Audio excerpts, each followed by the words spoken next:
Hi everyone, welcome to Endometriosis Unfiltered. My name is Bontle. I'm the voice behind at endometriosis.za on Instagram, also the Heal Endo movement. I'm here with a very special guest, and as I've mentioned before, this series is about centering lived experience, the pain, the resilience, the grief, the healing, and everything in between.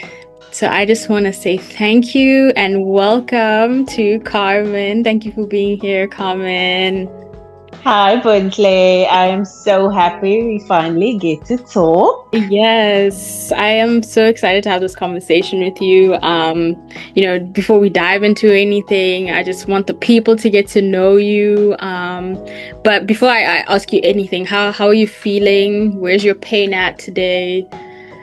How are you doing? This is the type of questions we ask each other, those of us who are in the same endo boat, unfortunately. Yeah. Because we know how it goes. We're like, is today a good day for you? Yes. Yesterday was not a good day for either one of us. And so, yeah, I was just saying to you, today is a good day. Yeah. I'm so grateful for good days because you never know what you're going to get with endo. You could have a great night of sleep, but still be exhausted, or vice versa. So today is a good day. Okay. And so that is important as well for having a conversation like this, because if you're tired and you're brain fogged, you don't get much out of me. But when I have enough energy and I had a good night's sleep, then I can be fully Carmen. Okay. Well, we want you to be fully Carmen, and I just want to thank you for being here. And I'm just really excited to speak with you and get to know you and your journey with endometriosis. So I know that we speak on endometriosis on here, but I really just want to know, what has your journey looked like? Like, what's your story? When did you know that something's just not right in my body and I'm not feeling myself? It is so hard to think back that far sometimes because it has been a long, long time for me. But I can't help but remember, I think I had a heavy problem period, not from the get-go, but from about, I would say 16, 17. But something really shifted when I was about 18, because I remember then I started university and I would have my period and even not be able to go to class and, even have the fear of missing an exam or something. And that was also around the time when I first went to doctor for it and found my first gynae, I think at 18 or 19. And I remember my hormones going crazy, my skin breaking up really bad. So it's from about 17, 18. Did you know that was not normal, or were you just like, you know what, this is just part of it, I just need to see somebody? Yeah, I think probably more option B, because I had an older sister. She's about 5 years older than me, and she also had heavy period, really heavy. Like, I remember her coming home from school because it was that bad and like throwing up and stuff. So there was that rhetoric of like, okay, you gotta tough it out. Go to the doctor, also just like go on the pill, because she was not diagnosed with endo. She had some history with cysts and things, but she had gone on hormone therapy and it worked great for her and she was able to function and all of that. So a bit of both, like to a point of like, okay, this can't be okay if I'm like so sick I can't do anything.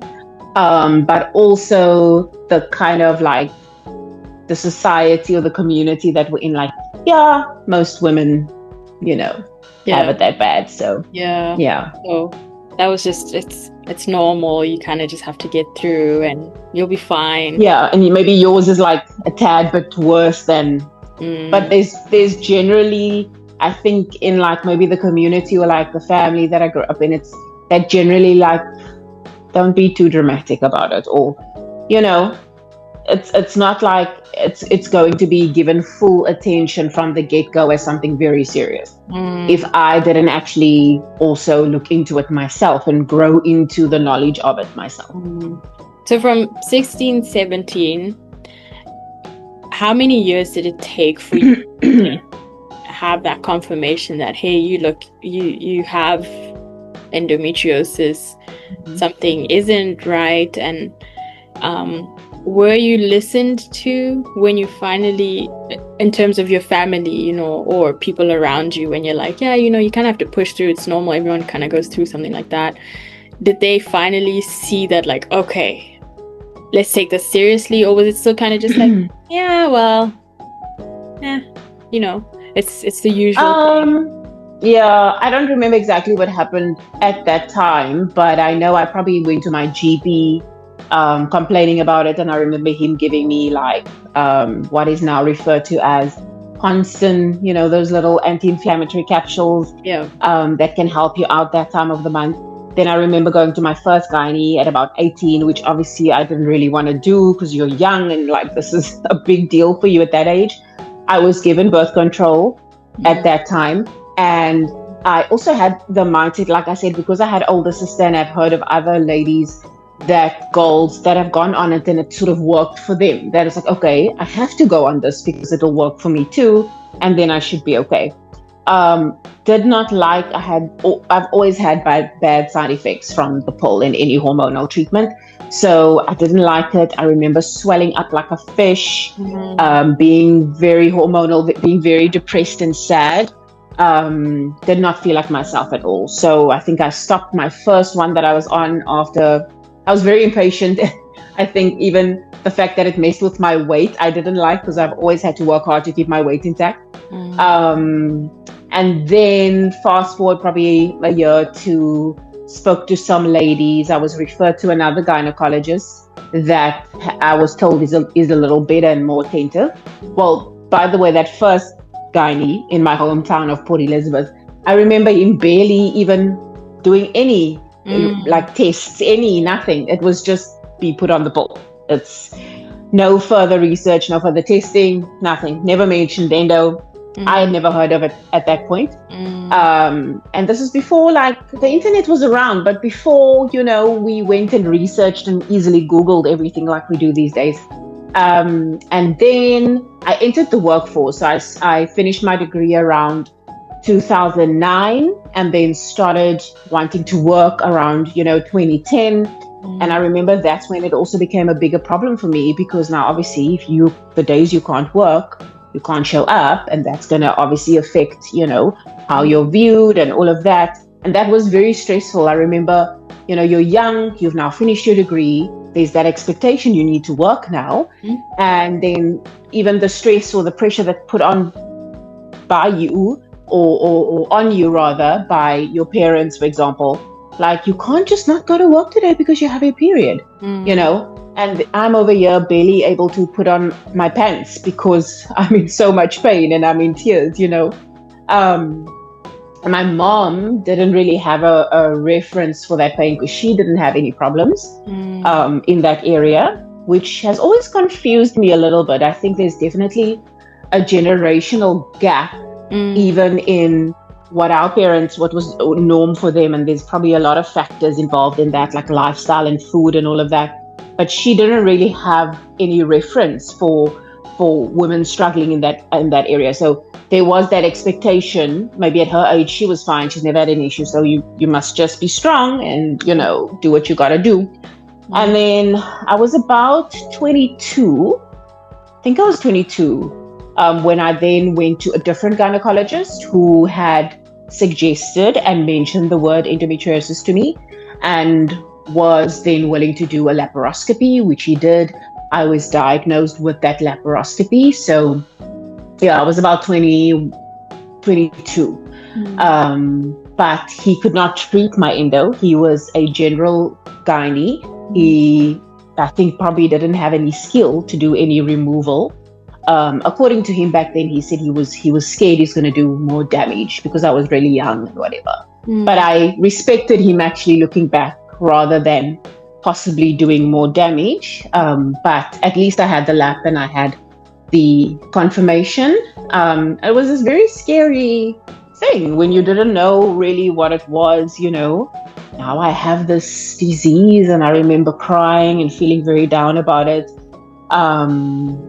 My mom and I think maybe my family didn't really understand also what it meant.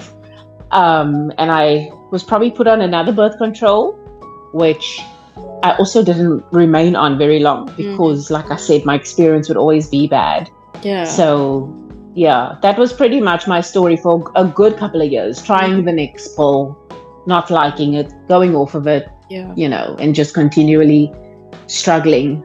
Yeah, I mean, I just appreciate you sharing that, and sometimes, like what you're saying, you may have seen that your mom didn't really have those symptoms, didn't go through it, so there may be a disconnect with, like, okay, she may not understand or get me because this is not her experience. But on the other end, I've also found that there are people also, maybe because of the generations and stuff like that, but they didn't have these conversations. So what they did see is that you find the aunties or moms and stuff like that, they did deal with these things, but they just didn't have a space to speak on it, so I just appreciate what we're doing now, that we're able to open up a little bit more, so just in terms of you finally getting that diagnosis, I know you said you were crying, but what were you feeling? Was it any relief at any point that, like, okay, finally I understand what's going on, or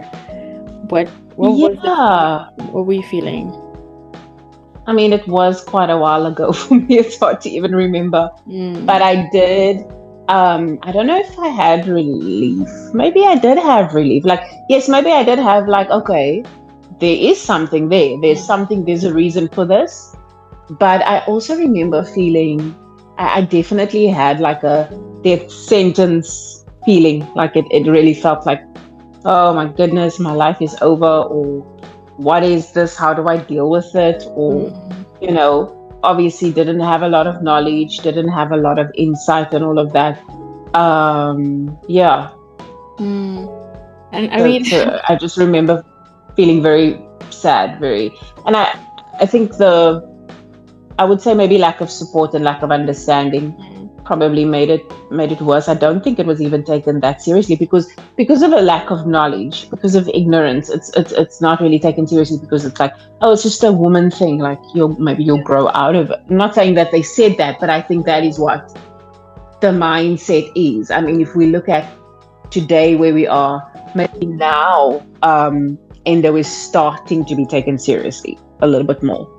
It has taken many, many years, and we still have a long way to go. A long way to go. Yeah. And if there's anything you could say at the time, is there something that they did get right in terms of treatment or caring for you, or just how they handled you? Because I know we can go on about a lot of things that maybe the system or people get wrong when it comes to treating endo and prescribing things. There's a long list, like you mentioned, the birth control.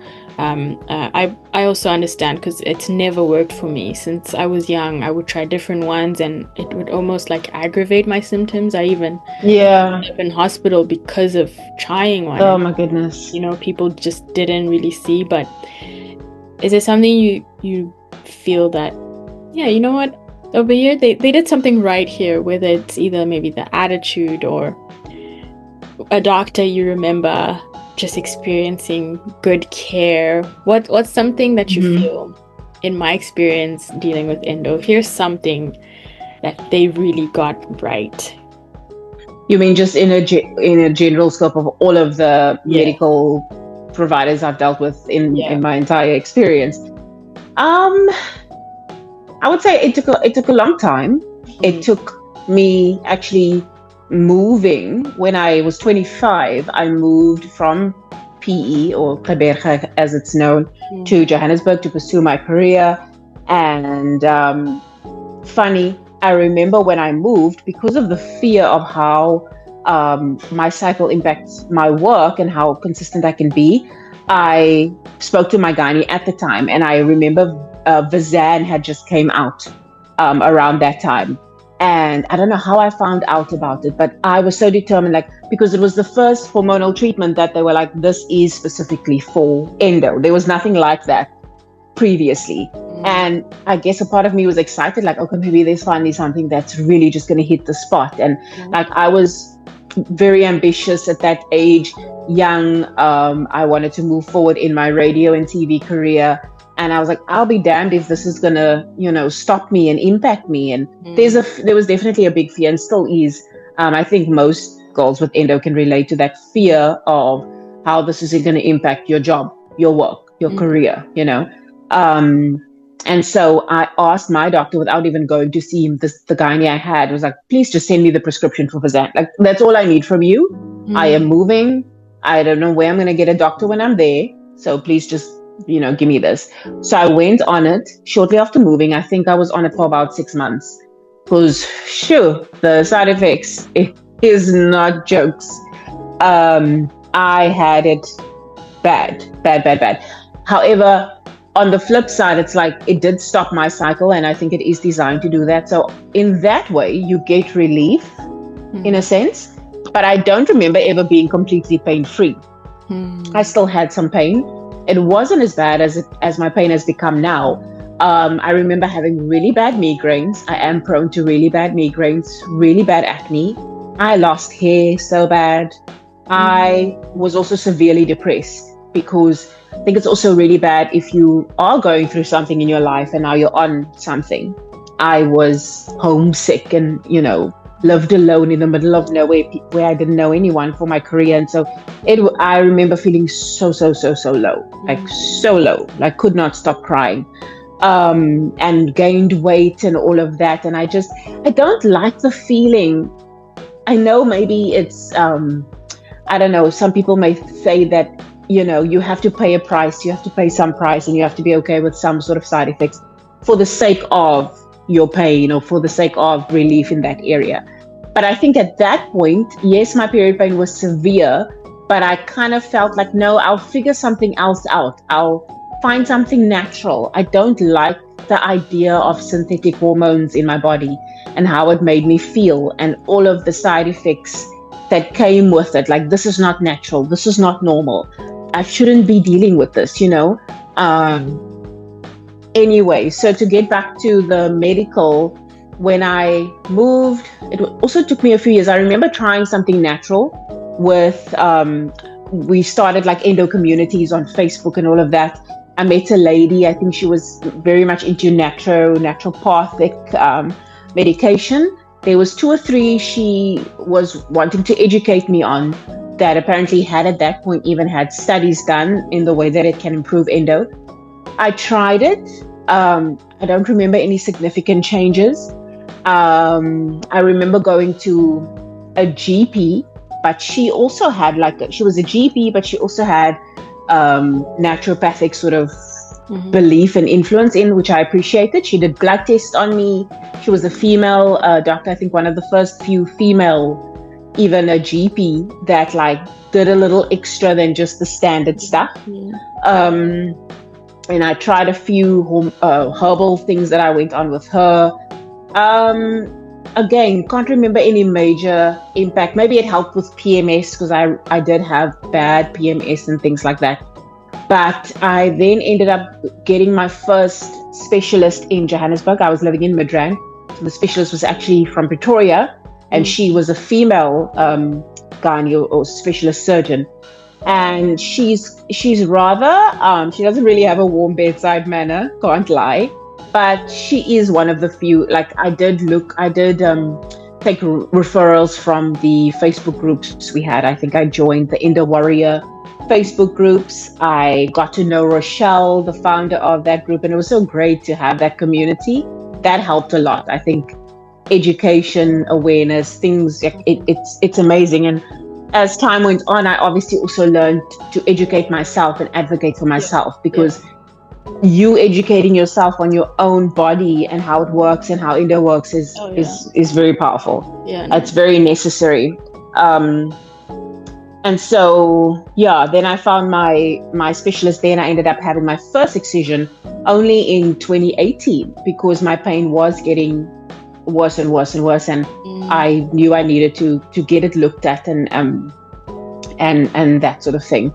So she did a good job. But I can't say that I ever felt, but what I had to come to understand is that, and we spoke about this just, I think, yesterday, is that we look for specialists we look for specialist surgeons, endo surgeons or endo specialists, which we should, because they will give you the most effective surgery if there is things that can be removed without too much damage.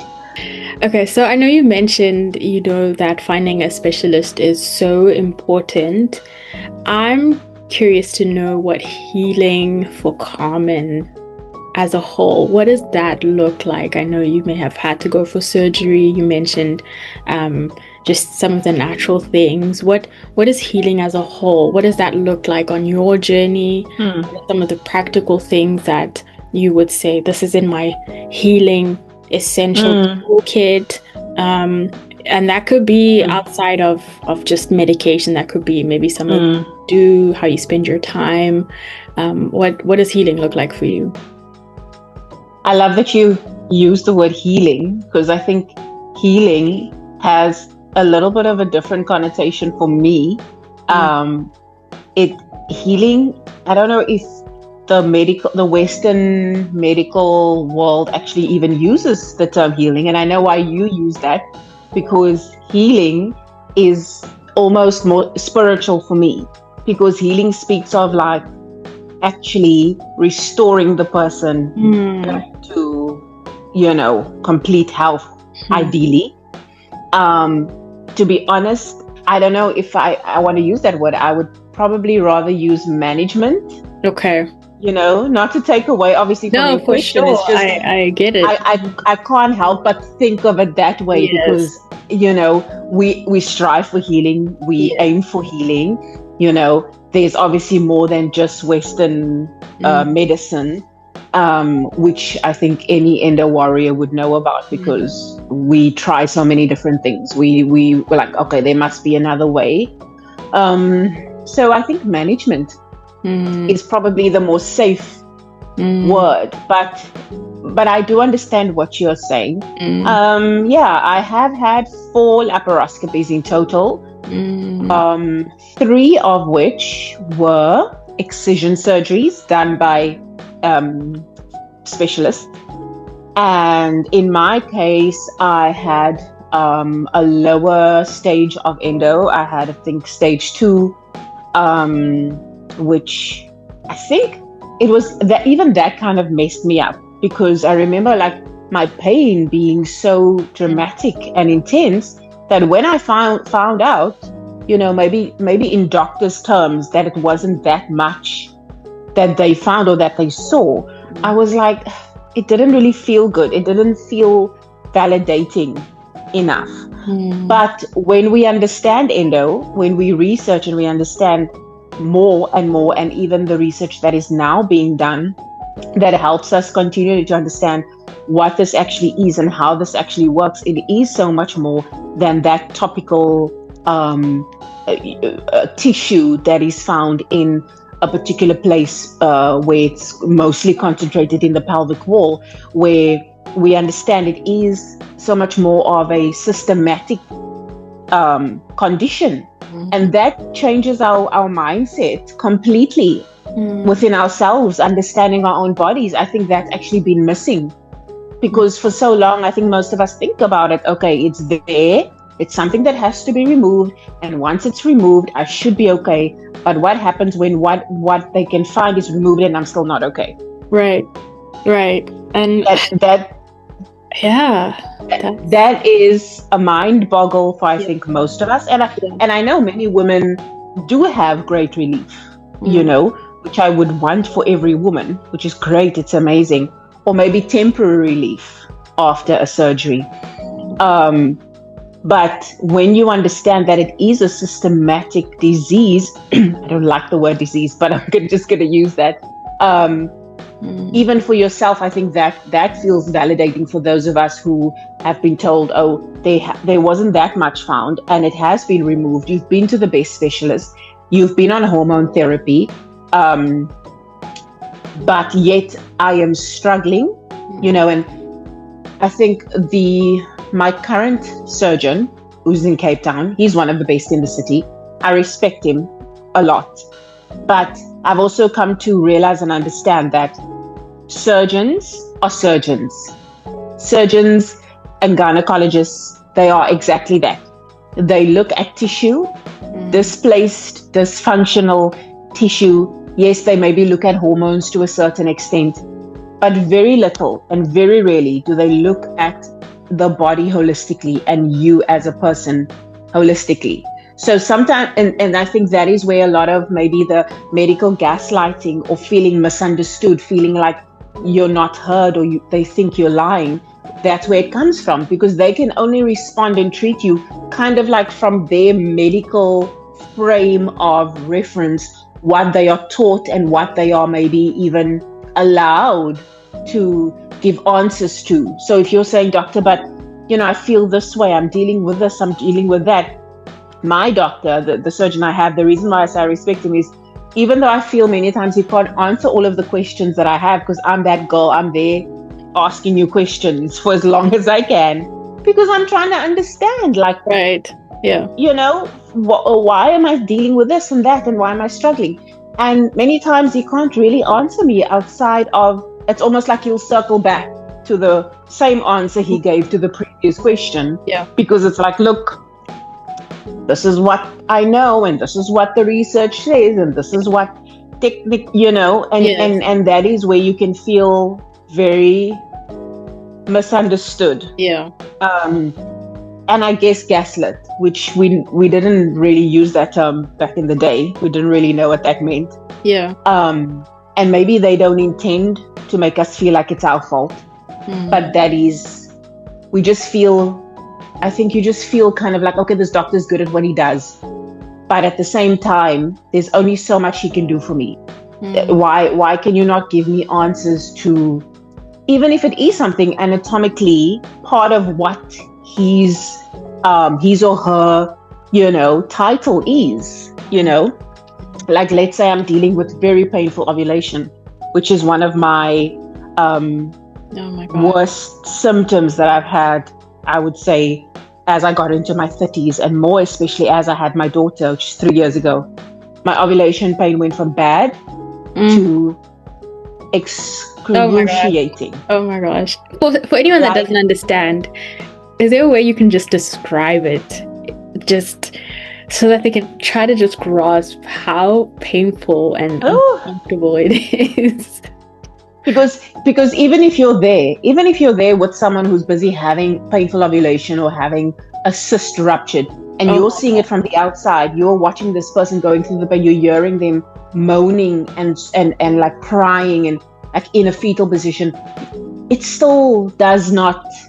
No. It still doesn't, because what you're feeling on the inside is like war. Like there's a war going on in your pelvis and in your body. And I mean, this is coming from someone who's had chronic pain for many, many years, or like, pain that turned chronic over the years. Yeah. But experiencing painful ovulation that is connected to when you have endometriosis and PCOS, and this is what we've been talking about, I can definitely say that I know that there's a lot of ladies with endometriosis alone who have had cysts and problematic like ovaries. I did have endo removed from my ovary, but I never had cysts in the past until I had PCOS develop from what I believe, and I'm not a doctor, I'm not an expert, but I did have something happen, a traumatic event in 2018. And after that, the doctor I had in Joburg, Pretoria, put me on another birth control because she reckoned it was a good idea. I reluctantly agreed, and I again had all really bad side effects, like so bad. I remember my skin and acne in my skin is also something I've dealt with, just like my weight through the years. I've had to work hard to contain it and, keep it behaving. And I went on that, and the years previous to that, the 5 years prior to that, I was working hard to balance my hormones, get my skin clear. I was having like sponsorships and partnerships with clinics and facials, and my skin was stunning. And I went on this poll, and my skin erupted so bad. I could not leave the house without layers of concealer and medication. And I'm not someone who likes to wear heavy makeup every day. But it was that bad. And then I started to gain weight quite rapidly. And I started losing hair quite rapidly as well. And I mean, I've heard of PCOS, and it's, it's adjacent to endo, and you hear about ladies. And I was thinking to myself, thank goodness I don't have that. Like, literally, I was like, shame. I feel so sorry for them. Thank goodness that's not my struggle too. Like, I have this one struggle, and it's enough. And it was a couple of years. I gained weight. I left that pill, went off of it because I felt terrible. I went to homeopaths trying to do tests to see what's wrong with my hormones. I was using DIM supplements. I was using all these sort of natural things because I feel like when you feel like the hormones do you dirty, my default is to go the natural route, because now I just want to kind of like let nature do its thing, Yeah. And I know you can relate to that as well. But it was after that, and I was also entering my 30s at that time, that my weight has never been the same, my hair's never been the same. But I was only officially diagnosed with PCOS when I got my new surgeon specialist here in Cape Town, which was around 2021. And even that, like when I had that officially like diagnosed by blood test and by when he did do an excision surgery on me, even that was quite heavy. I think I felt the same way like when I got my endo diagnosis. It was like, because there's a level of acceptance that you have to do. There's like it settles in, and in that like you've had the symptoms, but now that you have it official, it's like it's heavy. And I will say that it's a special kind of storm when you have more than one hormonal or pelvic related or inflammatory or fertility related condition. And I know some women even have more than 2, 3, 4, 5 conditions, because our bodies are actually very much interlinked and very much in tune. Each system is in tune with each other, and that is the missing link we always talk about is are we ever going to find a place that we can go to that can actually treat us holistically and pay attention to every part of our being without without us having to do the research, like, I feel like this doctor doesn't believe me or can't help me in this area, so now we are the ones that actually do the research and learn, hey, this is why this, and this is why I need to pay attention to this as well, not just that. And so I always say we have to become our own doctors. We have to become our own medical experts. We still have to turn to them. We still have to turn to doctors and surgeons and all of that. But you have to become your own specialist.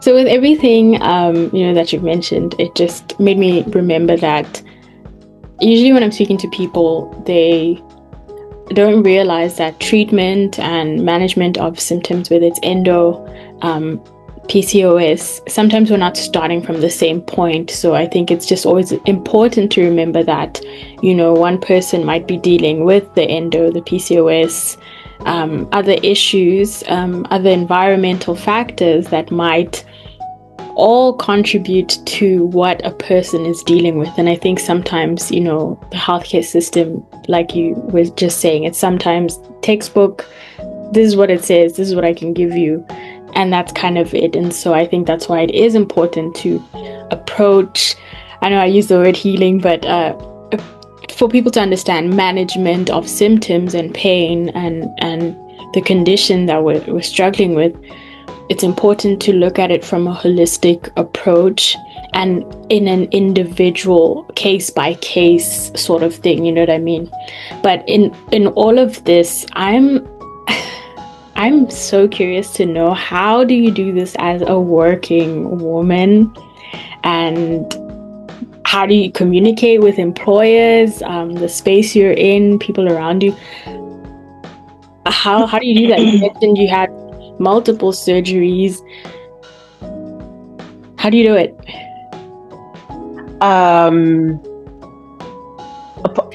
Partly I don't. in a sense, I don't. But it has all depended on the time frame of my life, the age I was, the season that I was in, which has changed every couple of years. Yeah. So I have worked in the broadcasting and media industries for the longest time. And the one very good thing, plus side, is that it depends on obviously what you're doing. I've been in radio. That was sort of my day job for the longest time. But with that, I was also doing all kinds of other things if and when I can.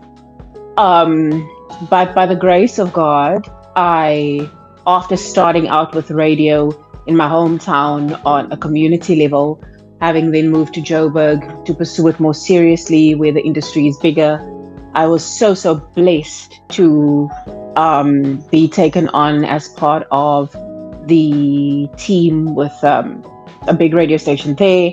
I don't know if I'm supposed to mention names or not, but a really big station, which meant that it's an actual job. You know, if you're in a small town, it's very limited with what's available. So that's a whole testimony on its own. But I was also really blessed in the sense that I was doing a midday show from 12 till 4 p.m., which I know is a little different to a lot of some radio stations formats. And that enabled me I could manage that at the time, because, 12 is, you on the days where I'm like on my cycle, the mornings are always the worst for me. The mornings would be the worst, where I'm not going to be able to get up, or either I'm waking up at like 5 a.m. in pain and I would have to medicate and I would have to sleep a little bit more, try and sort of get myself together. And even with that, I still had to take days off here and there if it was really bad. And obviously then you kind of hope and pray that your cycle starts over the weekend, so you have that time to kind of like work it out, or go and just try to push it through if you can. Some days you can, some days you can't. Mornings are the worst, and usually the first 2 to 3 days are the worst, as it is for most of us. And then everything else was pretty much dependent. It pretty much depends on when so for years I've had to plan my life around my cycle. As it's gotten worse, I've had to try and do that in as much as I can, but obviously things will still kind of fall through the cracks at some point. There's always things you can't make, and what tends to fall through the cracks more is probably like your social life, or any other commitments that you have. You push through for work and for your job as much as you can. But as things have gotten worse in my case, just with what has happened, like hormonally, and having my daughter, which is obviously the biggest blessing, I was also really lucky or blessed in that I never had an infertility stamp. I was never told I could never have kids. So I was really hopeful, but I did wait a long time. I did have my daughter at a later age. I was 35 when I gave birth. And that also, I think, added to quite a mix and messy hormonal situation, because I had the PCOS thing already. And then when you hit your mid-30s, there's also like a hormonal shift that happens. The ladies who knows will know. And then obviously having a baby messes things up massively. So very lucky that I did and I could, and it wasn't even planned. So, sorry, I'm digressing. What was the original question? Work. I think there's just so much that we can go into, and I think that's just a sign that we should probably have you back again, and you can share your testimony and go fully into it. But it's just amazing for me, just sorry to cut you, but it's amazing of how you've navigated career, being a mom, symptom management, and just everything you've dealt with. And for me, that is powerful. I believe that we're not done with this conversation, so we should definitely set up a time to just chat, and we can go fully. There's so much more we could talk about. So for me, I'm just grateful that you were open enough to share your story. And I know you're speaking on career, but if there's any message of hope, like in general, what's something you would just say to encourage someone who's navigating career, being a mom, being in pain, just dealing with endo, Wow. a few things that may come with it? Just a quick, short message of hope. It's hard to it's hard to say that. I will say, just to sort of bring things together with the career thing. I appreciate what you said, and I guess if I look back, I have been able to accomplish quite a bit, or I've had, success in my career. But it's hard to also feel like I've done enough, or it's hard to feel good about where I am currently, because as I've gotten older and as symptoms and pain has progressed and the way that it's affected my body, I'm definitely not where I could have been without all of that happening, without the pain defining my life the way that it has, unfortunately, because it has limited me in a major way, especially in the past 5 years, where for the first time I got to the point where I was willing to actually walk away from what I love doing the most, because I was so desperate for the surgery I ended up having in 2021. My pain escalated majorly. I later found out that I actually had nerve pain due to the chronic pain that endo causes. Something I never thought about, something I never even really, thought was possible or realized. But I can see how that was making my pain worse. And obviously there's this whole brain-body conversation that happens through our nerves. So your brain actually oversensitizes certain areas in your body that experiences pain over time. And then so for you, with that brain oversensitization compared to someone who doesn't have that, who hasn't had chronic pain, your pain channels, your pain experience is completely different. Like for me, with my brain and what has happened, it's like 100 times worse than someone who might experience the very same pain but in a different body. It's crazy to understand, but it also explains a lot. So I'm definitely not where I want to be, and it has definitely limited what I can do in my career. Obviously then becoming a mom, also my priorities have changed. So I'm still blessed in that I can do a lot of what I love. Voiceover artistry is one of them. Acting I do on the side, but I will say even that, if I had to be serious about acting, if I think about 12-day long shoots, how realistically, how would I be able to handle that as someone who experiences chronic fatigue as well? Like I can do, a couple of hours of work, and if I have to drive a long distance, I'm exhausted and I need 2 days to recover from that. Right. So even like our capacity is so limited. And I want to just emphasize that it has got nothing to do. It literally can take away from who you are as a person, your ambition, your dreams, your vision, your skills and your ability. And you could be the most educated, skilled woman, have worked hard to get to that point. And it's actually so devastating that something inside of your body can then limit you, like worse or in a more impactful way than what you're capable of doing or what you're skilled in doing. So that's a really hard one, I think, for a lot of women. And the ability to be independent, if that's what you need. We don't all have people we can rely on fully financially. A lot of women have to just do it themselves because we need medical care as well. So that is a tough one, but I'm grateful for what I can do. I think what I can say for other women, moms, whether you're a mom or not, but obviously that does add a different dynamic. It's also hard being a mom with endo and with chronic pain, incredibly hard, because it even steals from that, the days where you can't show up like you want to, like you usually do. and you worry about your little ones seeing you in pain as they grow up. And the guilt, the mom guilt that comes from that. But I will say, just in general, regardless of who and where you are, is you have to learn to be kind to yourself. Thank you for joining in. This is Endometriosis Unfiltered. I will continue to create spaces for healing, truth, and community where we can exist together. Until next time, see ya.